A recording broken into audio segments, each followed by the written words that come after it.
Where does happiness happen to come from?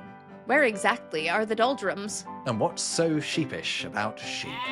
By thunder, you'll be astonished and leave in good humor after this episode of Words Unravelled.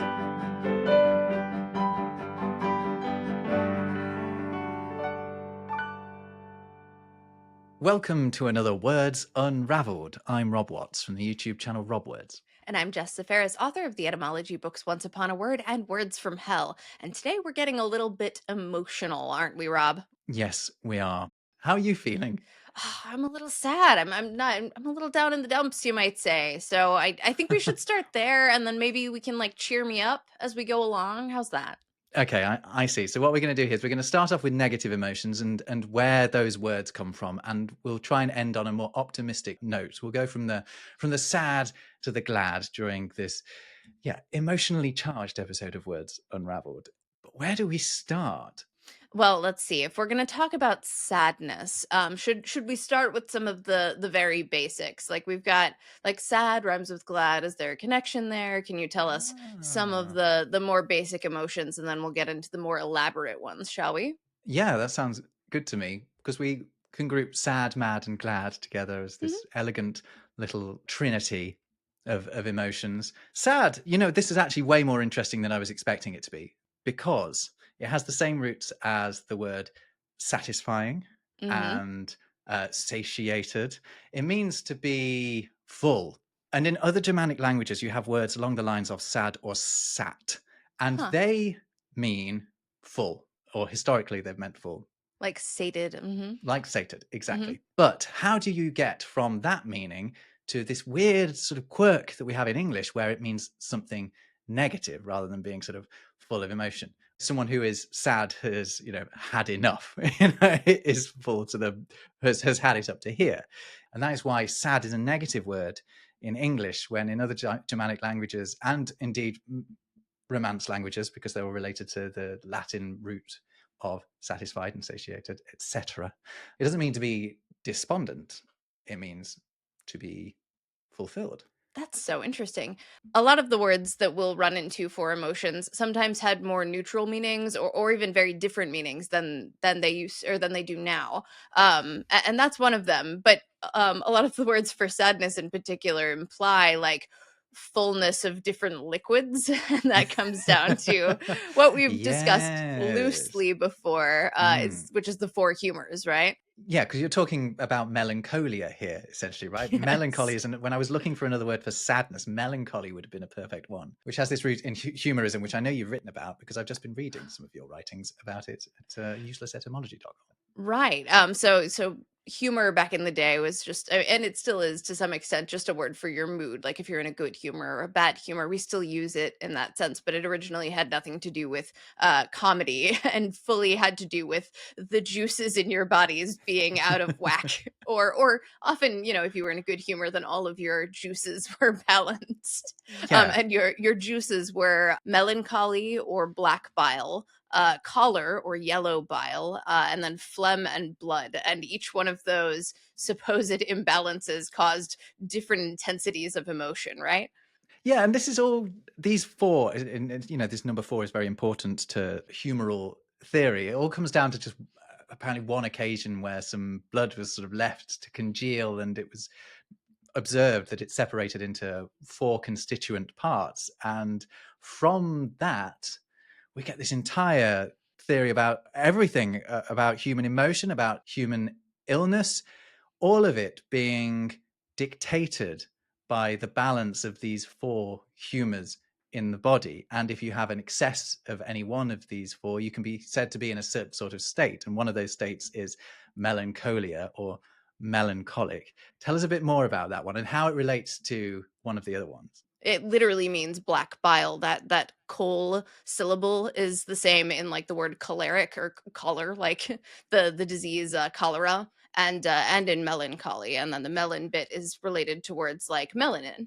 Right, which is the dark or black pigment that you get in your skin or in animals that gives them their black color. If you had too much black bile, you were thought to suffer from sadness and depression, or just general unhappiness.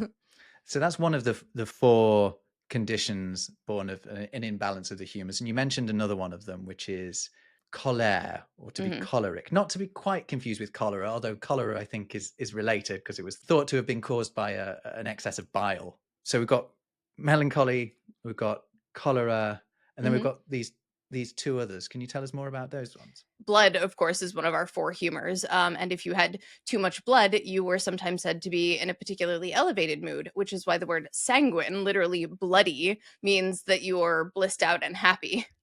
Yeah, it sounds grim, Hmm. but it's actually a very positive word. It can mean almost sort of loved up as well, can't it? Right. To be sanguine. It's a pleasant state of affairs. People who understand French will know that sang just means blood itself, so it does literally mean bloody, as Jess just said. And then the next one, it's kind of It's the icky. horrible. It's the icky one, isn't it? Because Yes. the fourth one is Phlegm. it's phlegm. Yes. It's my mum's least favorite word. My mum's a nurse, but could never stomach any reference to the word phlegm. Tell us about what it is to be phlegmatic. So if you describe someone as phlegmatic, they're angry. So if you had too much phlegm, supposedly, it meant you were angry. And I wonder if that has to do with like angrily foaming at the mouth, perhaps. Oh, perhaps, Yeah, perhaps. but it was associated with like heat as opposed to some of the other emotions that are associated with like being particularly cool or mellow. We also get the same sort of like blueness associated with melancholy, for examgle. The thing I find the most disgusting about the word phlegm is actually the spelling of it. It's Oh yeah, it's so all it's awful. nonsensical. It's PHLEGM. But that is a relatively new spelling. It's from the 1500s. Before that, it had a much more sensible spelling, didn't it? Actually, what did it used to be, Jess? Phlegm. Which I feel like that's worse. That sounds like something from Rick and Morty. Yeah, isn't it? Is it the plumbus? Right. Do you feed it on phlegm? I can't remember. Or you generate it from You phlegm? rub it with the Oh, phlegm.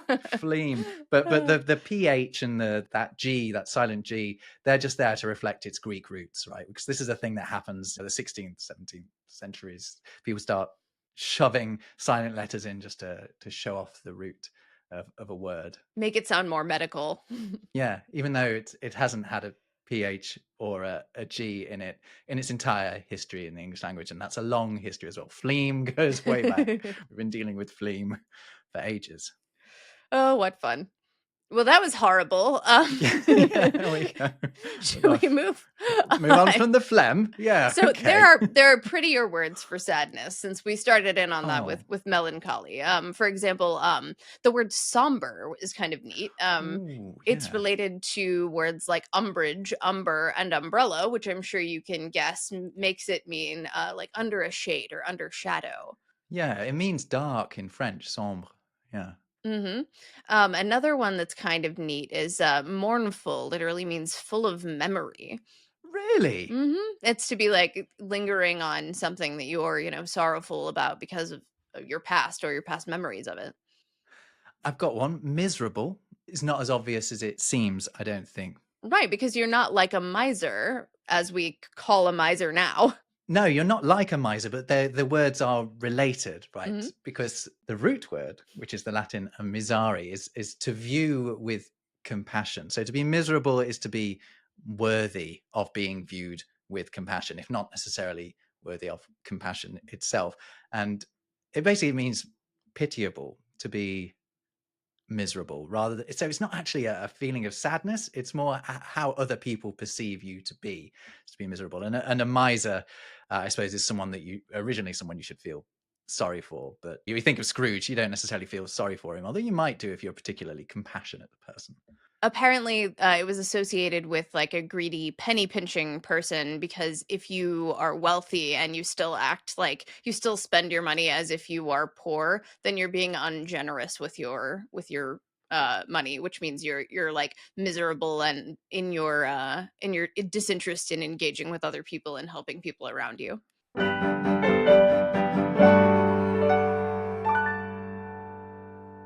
Do you know what the crest in crestfallen is? No, I have no idea. I've never even thought about it. So It's either from horses or from roosters. Oh, Probably okay. Now horses. that, to be fair, that is what I would have guessed. No, is that the crest, or is that no? The crest is the top bit. The bottom, that's the wattle, right? So for the most part, it is probably from horses, though. Oh, So the back, the crest of a horse is right where their mane meets their neck, and a crest that is particularly heavy or thick can kind of flop to the side, and it's apparently quite uncomfortable. And it doesn't look very nice either. So a horse that is crestfallen has that little piece fall into the side. But it could also be said to be from roosters because it was paired in the 1500s with the phrase crest risen, which is definitely referring to a rooster's crest.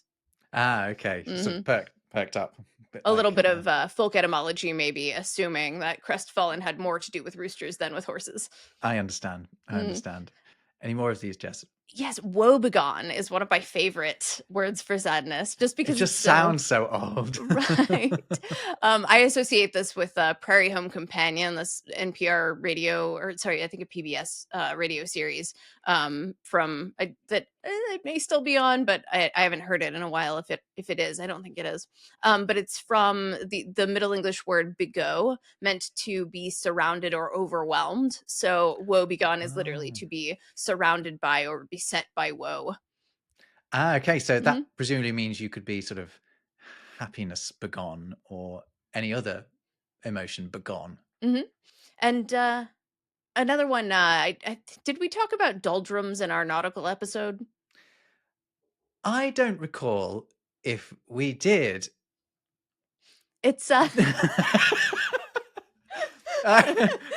don't you know why I said said it like that. you said Do you know? Do you know why I said it in that sort of strange way? why? Because it's one of those terms. That I wonder if we talked about it, but I edited it out because I cast shade on it. Because I'm not satisfied with the explanation of doldrums about Yeah, it being, this place where around the equator where there's not enough wind to basically sustain travel past that point. You're in the doldrums. What I don't really buy necessarily is that we say doldrums because of that area, not that area is called doldrums because of the nature of that area, if you understand what I mean. yeah, it's the other way around. It's probably a combination of words like dull and tantrum. It's like it's something Yes. like that. It's I'm like just so low glad you've said spirits. that Yeah. because no one says that. I've mentioned this to a few people. I've looked at everyone is saying, "Oh no, we say it because the place is called the doldrums." Like, but the word doldrums must come from somewhere, and it's probably like you say, from dull with that ending that happens to occur in tantrum. Right? It's not a cross between Hmm. those words, but it's one of those relationships that we really like when you have two words that have morphed in the same way. It's also not like it wasn't originally for a specific area of the sea originally. Like now it refers typically into the intertropical convergence zone, which is this belt near the equator where ships often get stuck or becalmed. But originally it seemed to apply to a lot of different regions where you could just get stuck because the water was very slow Okay, and still. I suppose it doesn't ultimately matter which direction the word travelled in, Right. It sustained by the definitely wind or didn't otherwise. travel through the doldrums. No, it certainly didn't. Yeah, but that is a nice one. It's a satisfying one. It is one worth discussing. That's for Yeah. sure. Can we move from the sad to the mad? Let's do it. Let's do it. In fact, I have a good transition for this because there are two words that I used to get confused a lot when I was like a younger reader and I would run into these words. One is the sad word. It's doleful. Dole in Middle English was a word for grief, sorrow, or mourning. And then baleful, which baleful is the one I used to have trouble with because it doesn't to me sound like a word for anger, for like a menacing personality. It sounds like a sad howling dog to me. But it is indeed. It's from an Old English word for like harm or injury or evil. So Yeah, if you're baleful, you're like wicked and cruel. I think you could be a balesmith, which was basically a bringer of misfortune in Old English. It's one of those lovely kennings, Oh, that's cool. I like Yeah, that. yeah, yeah. That comes up a lot. It's sort of the go-to Old English negative emotion. Actually, is bale, and it really only exists in the word baleful nowadays. A fossil. Interesting. I like Yeah. that. So, other words for anger, we mentioned at the beginning mad and we didn't get into it. And this one's funny because like it not funny exactly, but it didn't originally, refer to anger specifically, right? A lot of the early references or early uses of the word mad refer to animals rather than people, mostly dogs, Like because rabies. it was basically another word for rabies. A rabid dog was a mad dog. Not necessarily always a dog, but it was usually a dog. And that makes it quite an interesting word. And the two ideas of being mad are now linked by an irrationality. Out of your mind with anger. Yeah, you're either out of your mind with rage, or you're out of your mind in a very unpolitically correct sense. Yeah, if you've got some sort of mental health issue that means you're not thinking entirely rationally, then that is why one would have called you mad in the past. I'm guessing people don't use that, well, or will not be using it in that way so much in the future. Do you know what word the word mad replaced as the sort of go-to word for irrational behavior? What's that? I don't think you would guess this in a million years. I don't think anyone would, because I can't think of a place where it's still used. But the go-to word was wood. Wood? Like Yep. WOOD? Yep. References to wood dogs are not dogs made of wood. They are rabid, mad dogs. But mad also largely replaced another word that was much more common when talking about anger, which is wrath. One of the 7 deadly sins. Yes, I'm glad you mentioned that because A I lot have of been a lot looking of them those are up. very emotional, aren't they?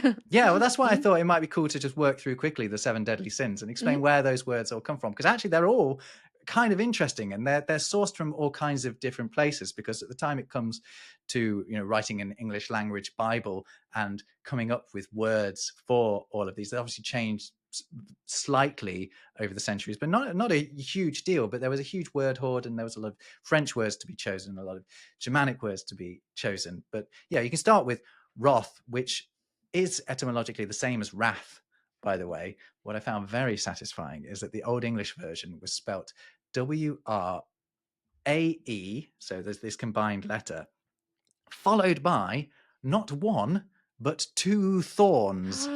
Oh my. Yeah, double trouble. How good is that? So this is potentially my favorite word of all time. Getting a double dose of thorn, or eth. It could also be spelled with eth. Thorn is the one that looks like a P and a B on top of one another. A P and a B? P and a B on top of each other. And eth is like a D with a line through it for people who are listening, and I can't show them a picture of it. But we have wrath and wrath, actually, because there are 2 ways in which you could spell that Old English word. You could spell it with the 2 thorns or eths, or you could spell it with 1. And when you had a double consonant, that changed the vowel sound. So that's how you end up with either wrath or wrath, although some people still pronounce, even when they see it written as wrath, as wrath. That's got to be the same thorn that shows up on words like grow and growth. Like, what the reason there are 2 of them there is because it's adding that th ending, like grow and growth, strong and strength, true and truth. It may well be. Yeah, it may well be. It's a suffix that forms nouns. Yeah. So that's wrath. But what actually got me looking at the 7 deadly sins in the first place was I was just thinking about the word envy. Ooh. And what it literally means. I mean, if you know French, it'll be quite easy to grasp where it's come from. There's a French word, envie, which is desire. To have envie of something is to desire it, or to feel like something. It's not a particularly strong emotion necessarily, but in turn, envy comes from Latin invidere, which means to look upon. So videre comes up in words like video, for example. It's all about looking, but the implication is it's to look upon something maliciously. Interesting. What other deadly sins have we? Well, the one that makes most sense to go on to next is lust, because the almost perfect German equivalent of the word envie in French is Lust. I can say ich habe Lust auf Kuchen, and what I'm saying is I have lust for cake, but it does not mean I'm feeling horny towards a Black Forest gatto. It means that I have a mild sort of desire to have this thing. And it's just become a very, very strong word only in English, but it has stayed completely intact across almost all of the Germanic languages. L-U-S-T is just how it's spelled across all of them. Lust. It just varies in its degree of sexiness. Right. I mean, we also we have bloodlust, which is less sexy and more warlike, depending on how into it you are. Yeah, you have a lust for life. It doesn't mean you want to have sex with life, does it? Exactly. Well, figuratively speaking. you know, it's up to you, Jess. You'd be into whatever you're into. Moving We on. don't kink shame here. No, absolutely not. Absolutely not. There's worse things to be into. Sloth. There's another one. Sloth's a good one. So there's all kinds of different routes you can go down. That one also has that th we were talking about, right? Because it corresponds with slow. It does. Oh, we love these, don't we? We love it when you just have these little patterns of transference. Yeah, slow becomes sloth, and a sloth is named as such, the animal, because it is slow.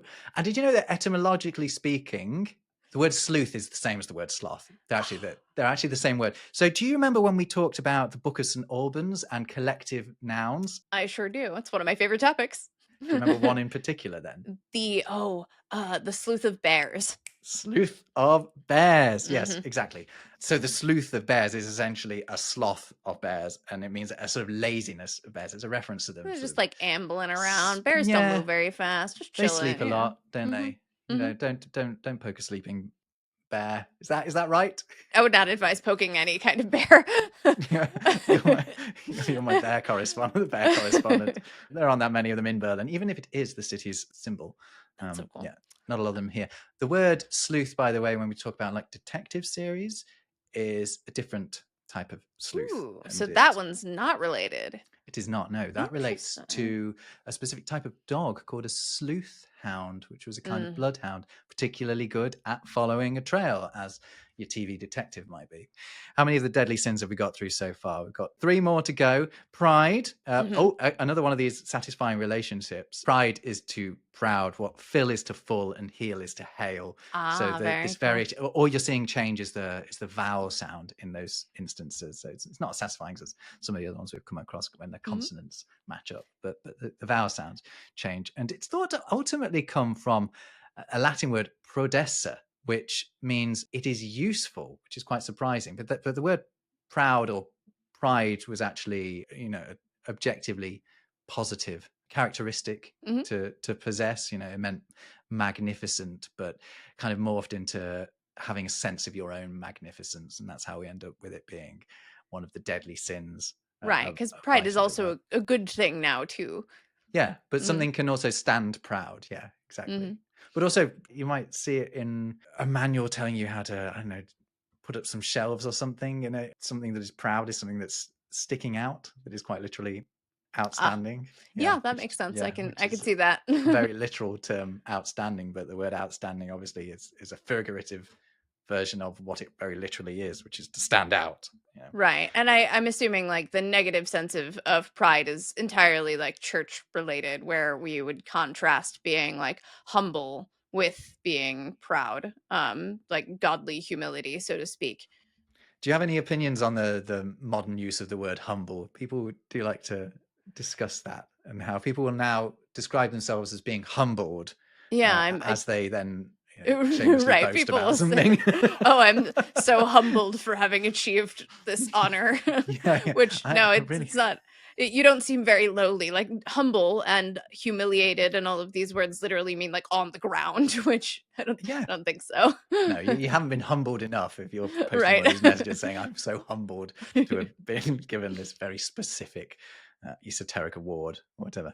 Speaking of modern usage, this is kind of jumping off of the angry train for a moment, but so I've heard recently a lot of other language creators saying that many people misuse the word mortified, and this confused me because I don't think I've ever heard someone misuse it. Like, it's always been pretty clear to me that it means embarrassed, right? Because it's the same idea as saying like, "Oh, I'm so embarrassed, I'm dead. Like, I want to die. The earth can swallow me whole." But apparently, a lot of people misuse it to mean angry or upset. Have you seen this? No, yeah. I mean, I've never come across that, but I think I'm just not in touch with the right idiots. I don't mean really. I genuinely haven't come across it. Yeah. Well, it was funny because like instantly after someone told me that people have been misusing it, I saw a video of someone misusing it, and they used it to mean like angry, and I was like, "Oh yes, that's wrong. That's not right." Really, I'm still yet to come across someone using bemused to mean amused, even though I'm told that that's quite a common misusage these days. Yeah, that one's in I agree with that as well. I've also heard people saying that people are using it wrong. Is it Americans, Jess? It's gotta be, but not the ones I hang out with, apparently. That's good. Good. I do love the BE prefix, by the way. It does all sorts of fun things. I have a whole video on like all the nonsense that BE can do. But one like notable emotion that B is attached to is bereaved, which is like the idea where that something has been like violently taken away from you. It's so much like heavier and more visceral than the word bereaved almost sounds. Mm. Mm. Yeah, BE, that combination of letters is perhaps the most profound in our language, actually, Hmm. because it is literally to be, but it is also when added to the front of something, it is to imbue something with an Or emotion or a it condition. can be privative too. It can take something away, like in behead. Right, Hmm. yeah. Yeah, to behead definitely does not mean to endow with a head. Right.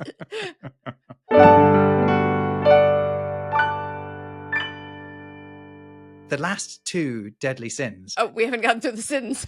Yeah, let me just tick these two off, but they go Mm, together very well because I think they're used synonymously at times. mhm, Greed and gluttony, because they're very similar, right? mhm. But gluttony very specifically refers to eating too Right. much, right? That is scoffing too much, and it comes from a Latin word meaning to gulp down or to swallow, and yeah, it just means to eat too much. Not related, incidentally, to the word gluten. If you're interested, I was interested to see if it was. That They're is not interesting.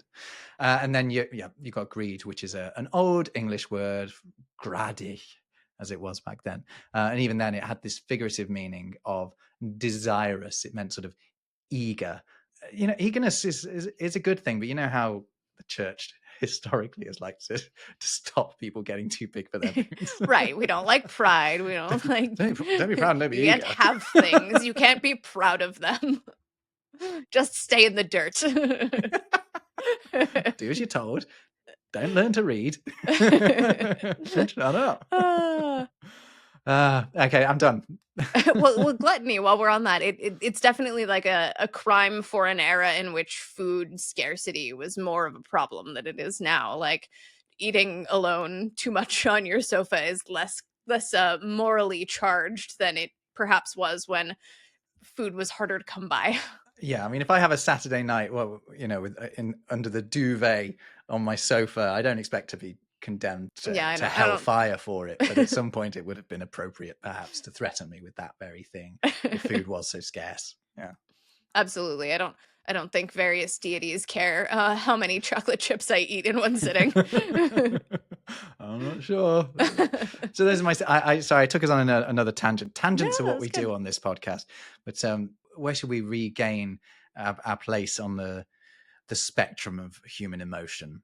Let's see. I have some interesting words for remorse and embarrassment. That's kind of Oh, fun. yeah, let's do it. Abashed was another one that I used to like be a little bit confused about in terms of its meaning when I was an earlier reader. It seemed a little more violent than what the context clues were telling me, but it literally Yeah, means yeah. to leave someone with their mouth gaping open. The bash part of it is like to gape. So it's like to be struck as if staring. But it's also, perhaps I Oh, should have understood it because it's also the same bash in the word bashful, which means hmm. to be shy. Yeah, okay. Mhm, Yeah, so to be abashed and to be bashful are just the same thing, right? mhm, You've just either got a prefix or a suffix that's kind of doing the same job there. mhm. And then let's see, another one that gives me it reminds me of sort of the same energy, and I think it's because of that a prefix is the word astonish, which I guess not really a word for embarrassment, but to be astonished is to be thundered at essentially. The ton there is the word thunder or tunare for thunder, which is kind of fun. Another one from French, right? Mhm. Another emotion, flustered. The root here means to flow, so it implies like agitated water almost, which is kind of neat. Another neat one is the word remorse. Literally means the emotion that you feel like something has come back to bite you. The morse here is from the Latin word for bite. Yeah. Where else does that come up in language? I came across a word the other day where that was one of the potential things. But yeah, mordere Hmm. is to bite, right? Morsel is related Ah, to that, okay. which So is a kind of neat. piece, a bite, and indeed the word bit in English comes from the word for bite. So it's quite satisfying. It's one of those parallels where a word has gone from meaning how much you can fit in your mouth to just a small portion. Absolutely. Do you know why sheep are like embarrassed? Why calling someone sheepish means they're sort of embarrassed? Is it because they're bashful?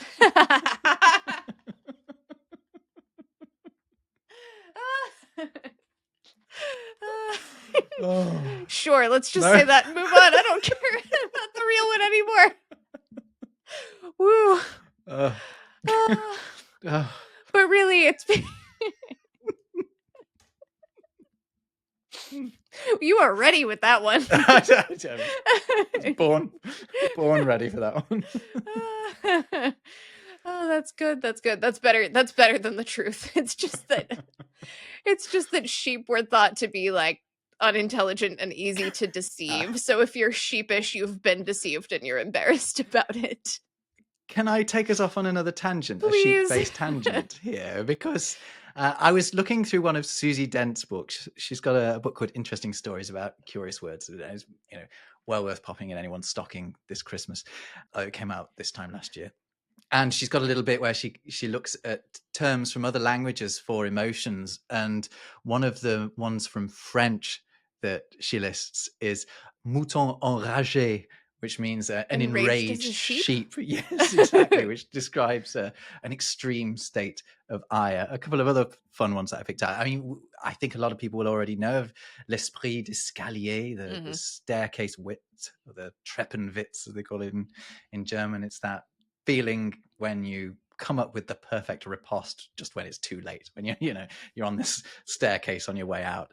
You've come up with the perfect way to come back at someone who's slighted you in some way. And then there's one from Japanese, age otori, which is the misery of having had a bad haircut.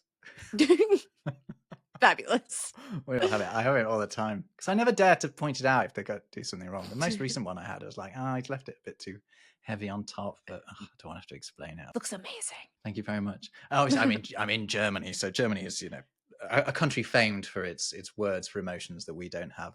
Right. Schadenfreude from German, and another good one is Fremdscham. It's feeling shame on behalf of someone else, stranger shame. Stranger shame. Ooh, I like that one. That's good. That's a good one. Fremdscham. Anyway, back to your sheep. I'm feeling sheepish. Well, I'm done with sheep, but I here's another a Germanic word, in fact a compound that has had some funky folk etymology influence on it. The word shamefaced used to not mean you have shame on your face. Like it was not like I'm sitting here. It was shamefast. And it has like an Old English predecessor. And in this context, shame wasn't like I'm ashamed of myself necessarily. It was more like shame was a good thing. You were modest. You covered your shame. Like we've talked about the fact that there were words for like genitalia, meaning shame limb, literally a thing that you would cover up. Sorry, have we talked about that before? Yeah, I think that's the first time maybe hearing not. That. I mean, what was it? Shame? No. So the Latin word, there's the Latin word pudenda or pudendum. Those are words for genitalia. They also literally mean shame limb. So this has nothing to do with emotions, I guess, aside from the fact that you're ashamed of your various limbs. Cover thy shame limb. But yeah, they know in Old English, a shame limb was your genitals. Okay. Anyway, shamefast was the predecessor to the word shamefaced. And instead of meaning that you have shame on your face, it meant that you were steadfast in your modesty. So it was actually a good thing. But it shifted over time, and by virtue of folk etymology, as shame became more intensely associated with like negative shame. And so to be shamefast was to be filled with shame, and then it was misinterpreted as like you have shame all over your face. Yeah, you can see that because it does manifest itself in the face, as as viewers to this podcast will have recognized in me quite often. Right. Another fun Germanic one is awkward. Do you know what awk is? No, no idea. So this is like awkward. The word ward on the end is the same word you see in like forward and backward and outward and afterward. But awk here is less of a preposition like those other words and more of a Middle English adjective meaning turned the wrong way. So if you were awk, you were in the wrong way. And indeed, awkward was originally an adverb meaning just like in the wrong direction. So over time, it came to imply that like you're socially backward. I've got another tangent to go off on Yeah. from there, but I don't necessarily want to rush there. But it's old English, and Mhm. it's ward at the end of words, right? WARD, because you can have forward and backwards, but you can also have ward, which is just a word in English that means a guardian. In fact, the word guardian and the word warden or ward are exactly the same word. They've just come from French at different eras. One's come from Norman French, one's come from the Parisian French. But the name Edward is made up of that word ward, meaning a warden, and Mhm. an old English word meaning happy. Happy warden. Yeah, well, Oh, yes, very it cute. does. But, Mhm. caveat, the word that meant happy, which is ead, it also exists in the name Edgar as well, which you could take as meaning happy spear, the garb, it means spear. But this ead word also meant wealthy. And this is another pattern across languages, is where the idea of wealth or indeed the idea of luck are synonymous with the word happiness or the idea of happiness. If you are wealthy, you are happy. So, which is kind of, I think, an interesting bit of commentary on attitudes from among the Anglo-Saxons and among traditional Germanic groupings, is that wealth does equal happiness. Aw, that's cute. That's nice. You know, my, Yeah. my favorite word, or not my favorite word necessarily, but one of the moments that made me go, oh, in my life was the word wardrobe. Because of the way we pair the D and the R, it didn't occur to me until way too late in life that it was a ward robe, a thing that Yeah. protects your robes. And I was like when I figured that out, I Yeah. was like, of course it is. Why did I never see Yeah. that? And that's why garderobe and wardrobe are etymologically the same word. You're just using the guard and the ward, which both Right. come from French at different times, one from Norman and one from the Parisian dialect. Yeah. Just like There you go. why didn't I notice that before? Because if you say wardrobe. Robe. Yeah. I'm going to admit to something that I'm a little bit embarrassed about, but it's a kind of what do we call it when you're putting the consonants in the wrong place, as a rebracketing thing that I've been doing in my head. And I've been almost my entire life. I stopped doing this about a year ago when I made a video about egg corns. I've been saying painstaking. Rather than painstaking. Yeah, I just need to get that out there. I mean, I think a lot of people do that. Yeah, no one's ever noticed. I don't think anyone's ever cared, but I know I've been doing it wrongly.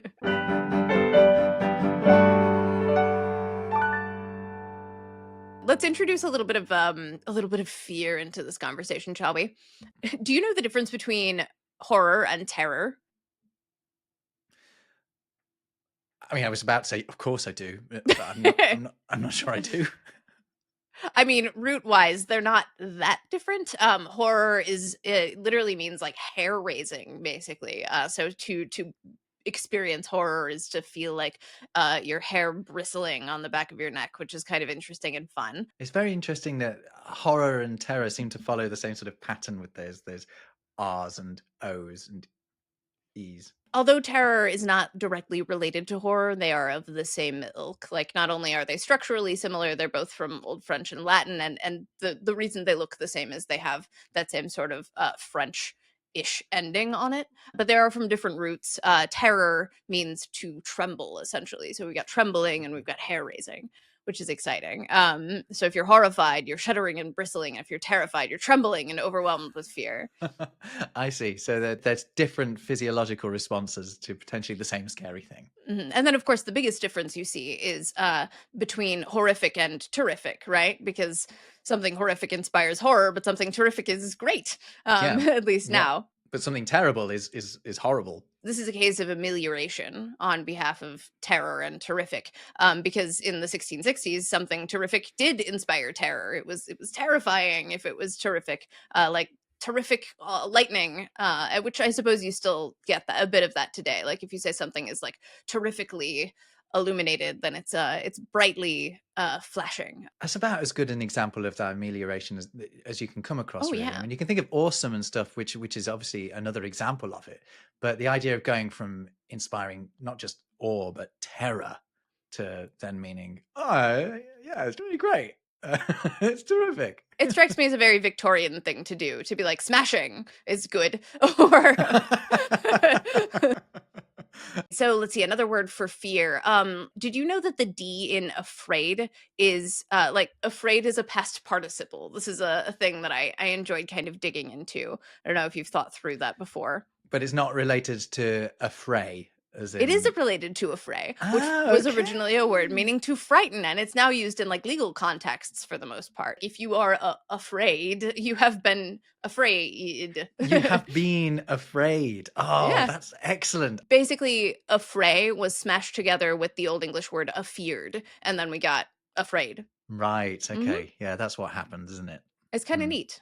Let's see, another word for, I guess, a form of fear that has an interesting origin, and I think a lot of people who are listening to this podcast will already know that the word hysteria has been, it's not a word that we necessarily use anymore, aside from like mass hysteria, and that's because it's super sexist. Yeah. Can you explain why it is sexist, or at least how it is a reference to a very specific part of the anatomy that fellas don't have generally? Right. It's from the Greek hystera, meaning womb or uterus. So to be hysterical is basically to have a case of the lady crazies, more or less. the, the lady crazy. There's all sorts of like wild symptoms listed from like the mid 1800s of hysteria as like a mental condition. You could have like heartburn and anxiety and vertigo and headaches and choking and depression and attention span problems and jealousy and problems with veins in the nose, laziness, death, uncontrollable laughter were all things that could basically institutionalize you if you were in a position to be accused of hysteria, typically if you were a woman. Right. And we get from that meaning to the meaning of something being extremely funny because, I don't know, it renders you sort of Like insane insane laughter almost. with insane laughter. Right. Associating the uterus with like irrationality is very old. Like in ancient Greek medicine, the wandering womb theory suggested that like most things that could be wrong with a woman were caused by the uterus, like literally leaping around inside you like a wild animal. This is the same school of thought as we were talking about with humoral theory earlier, right? That specific organs are responsible for specific emotions. I mean, the stomach has probably got something to do with hunger, if that's an emotion. Is that an emotion or a feeling? Right. Ooh, now there's a thing. And There's to a be thing. fair, like when the uterus is acting up, it does kind of feel like it's wiggling around. It does physically move in the body a little bit when there is nothing inside it, you know? Yeah. Mm. Now I'm thinking about the differences between emotions and feelings. I mean, I could definitely say whether any one thing is either an emotion or a feeling, but etymologically, what's the difference? Not that etymology needs to dictate how we use words, but I think it is an interesting thing to look into because emotion, the word emotion, is related to the word motion and related to the word move. To emote is to disturb, essentially, to disturb in the mind, but not necessarily in a negative way. It's to sort of to move would be one way to say it. When something is moving, it is emotionally powerful. Yeah, so you can think of emotion as being moved, which is quite satisfying. I know that probably is how people think of that word anyway, but maybe you never actually took into account the fact that it's just got the word motion in it with an Right. e prefix. The origin of the word feeling is somewhat unknown, but it could be related to the Latin word pollex, meaning thumb, or even the Russian word palek, meaning finger. The two have the same root because the word feeling in its original sense is the more literal sort of touchy feely feeling before it becomes the sort of thing that you can sense. Yeah, so it starts off as something you can sense using one of your senses, and then goes on to being something you can sense without using your senses, as in a feeling in your brain. Interesting. Ooh, Yeah. that's neat. Another aside from me there. Sorry. You know what's kind of neat is it's about a half coincidence that the word emote and emoji look similar. The word emoji in Japanese, I believe it means like pictogram or an image of an icon or something, and it has no connotation with the Ah. word emotion. Of course, like it's only half a coincidence because presumably the word emoji was used more frequently in English speaking countries because it looks like the word emotion and emote. But it is still a coincidence that like emoticon and emote and emoji look the same, but don't mean the same thing.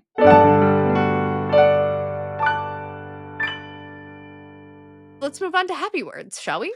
Oh, yeah, let's. Yeah. Should we start with happy? Yeah, let's do it. Happy.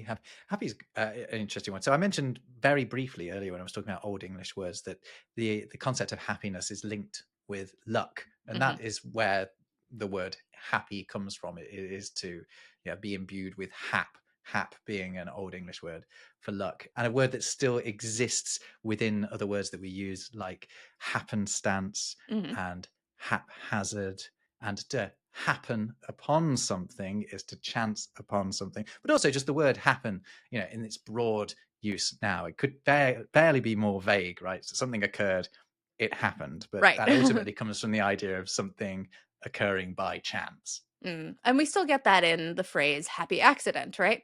Yeah, there we go. In fact, you don't need to say happy accident, do you? Mhm.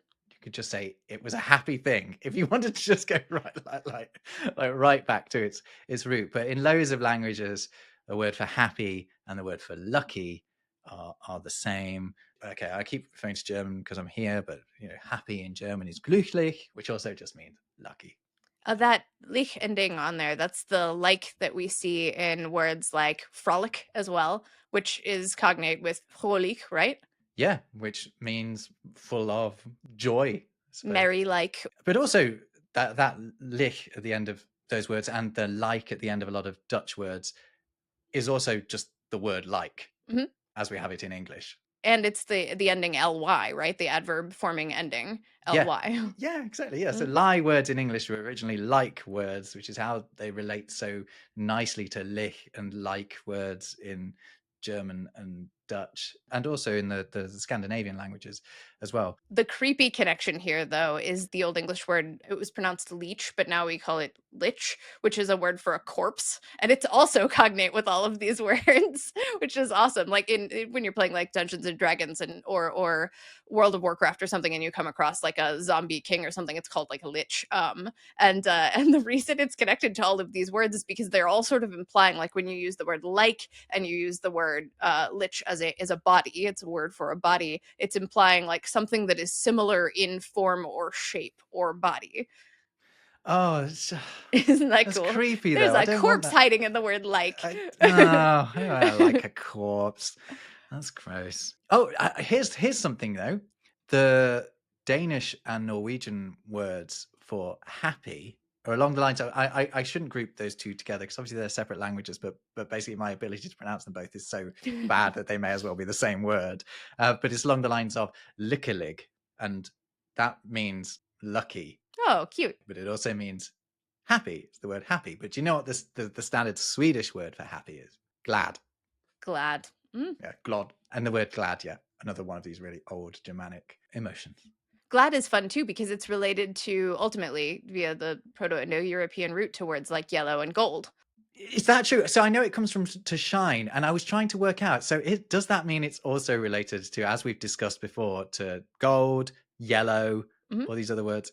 And glow and glee, all from the And same you source. can't have all these words coming from the same place. This is nonsense. This makes it sound like the early Indo-Europeans only said like 6 words. They just said shine, dark, shine.